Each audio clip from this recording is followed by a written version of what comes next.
గుండెల్లో గాయమేమో చల్లంగా మానిపోయి మాయ చేసే ఆ మాయే ప్రేమాయే.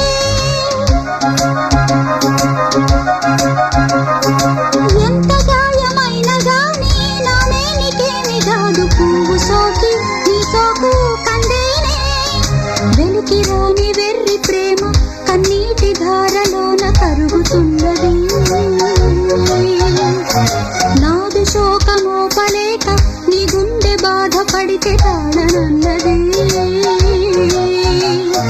మనుషులెరుగలేరు మామూలు ప్రేమ కాదు, అగ్ని కంటే స్వచ్ఛమైనది. మమకారమే ఈ లాలి పాటగా రాసేది హృదయమా, ఉమాదేవిగా శివుని అర్ధభాగమైనాలోన నిలువుమా.